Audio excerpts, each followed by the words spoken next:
Hi குட்டீஸ், welcome to kids entertainment channel. வாங்க ஸ்டோரிக்குள்ளே போகலாம். ஒரு அழகான கிராமத்தில் கழுகு வாட்டர்மெலன் தோட்டம் வச்சுருந்துச்சு. அதில் சிட்டுக்குருவி, காதுக்காகம், ராமுக்காகம்னு எல்லாம் வேலை செஞ்சுட்டு வருங்க. ஆனால் அந்த சிட்டுக்குருவி மட்டும் இந்த வாட்டர்மெலன் எல்லாத்தையும் கொண்டு போய் சேல்ஸ் பண்ணுற வேலையை மட்டும் பார்க்கும். அந்த ஊரில் இருக்கிற எல்லா தெருலையும் போய் சேல்ஸ் பண்ணி அந்த பழங்களை விற்றுட்டு வர்றது தான் இந்த சிட்டுக்குருவியோட வேலை. சிட்டுக்குருவிக்கு ஒரு அழகான பையன் இருக்கான். அவன் நல்லா படிக்கிறவன், நல்ல பையனாகவும் இருப்பான். இப்படியே அந்த சிட்டுக்குருவியோட அழகான வாழ்க்கை போய்கிட்டு இருந்துச்சு. ஆனால் அந்த காதுக்காகமும் ராமுக்காகமும் இப்படி பேசிக்கிட்டு இருக்கு.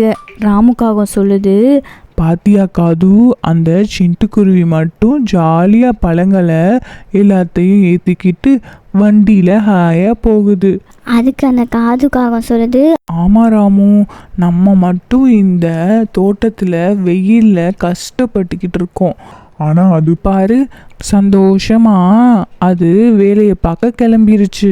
இதுக்கு நம்ம ஒரு வழி பண்ணணும்.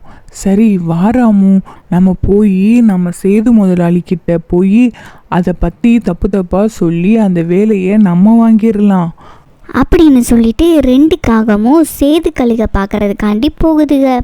சேது கழுகு பார்க்குது.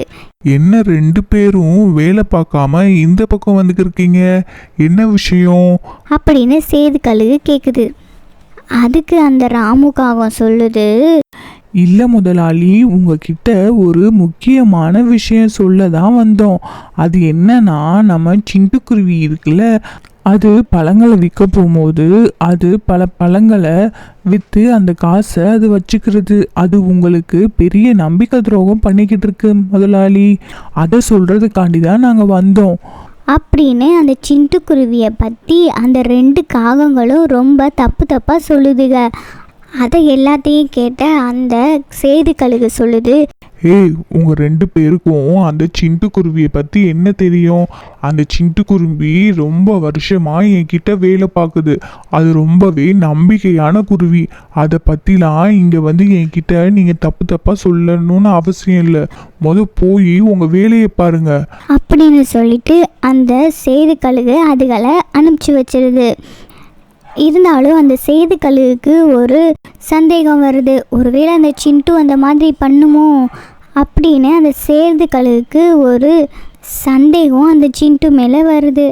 அதுக்கப்புறம் அந்த சிட்டுக்குருவி எப்பயும் போல் அது பழங்களை எல்லாத்தையும் வண்டியில் வச்சுட்டு வியாபாரம் பண்ணிக்கிட்டு இருக்கு. வியாபாரம் பண்ணிக்கிட்டு இருக்கும் பொழுதே அதோட பையன் வந்து, அம்மா அம்மா, ஸ்கூலில் ஃபீஸ் கட்டலைன்னு சொல்லி என்னைய வெளியே அனுப்பிச்சிட்டாங்கம்மா. அதனால உங்ககிட்ட பணம் இருந்தால் கொடுங்கம்மா, அப்போ தான் என்னை ஸ்கூலில் சேர்த்துக்குவேன்னு சொல்கிறாங்க அப்படின்னு சொன்ன உடனே அந்த சிட்டுக்குருவி சொல்லுது, ஐயோ, நான் மறந்தே போயிட்டேனே. சரி, நான் நாளைக்கு கண்டிப்பாக எங்கள் முதலாளிக்கிட்ட பணம் கேட்டு உனக்கு கட்டிடுறேன். இன்றைக்கி ஒரு நாள் நீ அட்ஜஸ்ட் பண்ணிக்கோ அப்படின்னு சிட்டுக்குருவி சொல்லுது. அதுக்கு அந்த குட்டிக்குருவி சொல்லுது, இல்லைம்மா, எனக்கு இன்றைக்கே வேணும், பணம் கொடுங்கம்மா. உங்ககிட்ட தான் இந்த பழங்களை விற்ற காசு இருக்குல்ல, அதை கொடுங்கம்மா, நான் அதை போய் ஸ்கூலில் ஃபீஸ் கட்டிடுறேன் அப்படின்னு அந்த சிட்டுக்குருவியோட குழந்தை சொல்லுது.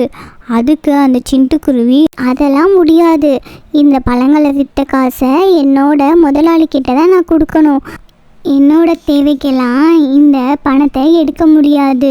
எனக்கு தேவைன்றப்போ நான் எங்கள் முதலாளிக்கிட்ட என் சம்பளத்துலேருந்து வாங்கிக்குவேன். நம்ம நினச்ச நேரமெல்லாம் இங்கேருந்து பணம் எடுத்து நம்ம செலவு பண்ணக்கூடாது. அப்படி பண்ணோன்னா நம்ம மேலே அந்த நம்பிக்கையே போயிடும். நம்ம மேலே நம்பிக்கை வச்சு தான் இந்த பழத்தையும் அந்த பணங்களையும் என் முதலாளி என்கிட்ட கொடுக்குறாரு அப்படின்னு அந்த சிட்டுக்குருவியும் அது குழந்தைங்க பேசின எல்லாத்தையுமே அந்த சேது கழுகு ஒரு மரத்துக்கு பின்னாடி இருந்து எல்லாத்தையும் கேட்டுக்கிட்டு இருக்கு. அந்த கழுகு நினைக்கிது, இந்த முட்டாள் காகத்தோட பேச்சை கேட்டுட்டு இந்த சிண்டு மேலே நம்மளே சந்தேகப்பட்டுட்டோமே. இப்படி ஒரு வேலையாள் நமக்கு கிடைச்சது ரொம்ப புண்ணியம் அப்படின்னு சொல்லிட்டு அந்த சேது கழுகு அங்கேருந்து போயிடுது. அடுத்த நாள் அந்த சேது கழுகு கிட்ட போய் அந்த சிட்டுக்குருவி, முதலாளி ஐயா, என்னோட குழந்தைக்கு ஸ்கூலில் ஃபீஸ் கட்டணும், அதனால எனக்கு கொஞ்சம் பணம் மட்டும் கொடுங்க அப்படின்னு கேட்குது. அதுக்கு அந்த சேது கழுகு உனக்கு தராமலா? கண்டிப்பா தரேன். அப்படின்னு சொல்லிட்டு அந்த சேது கழுகு சிட்டுக்குருவிக்கு பணம் தருது. ஓகே குட்டீஸ், இந்த கதை மூலியமாக நம்ம என்ன தெரிஞ்சுக்கிட்டோன்னா, ஒருத்தவங்க நம்மளை நம்பி ஒரு வேலையை கொடுத்தாங்கன்னா அவங்க நம்பிக்கையை கெடுக்காத மாதிரி நம்ம உண்மையாக இருக்கணும். ஓகே, இந்த ஸ்டோரிஸ் உங்களுக்கு பிடிச்சிருந்துச்சுன்னா நம்ம சேனலை மறக்காமல் சப்ஸ்கிரைப் பண்ணிடுங்க.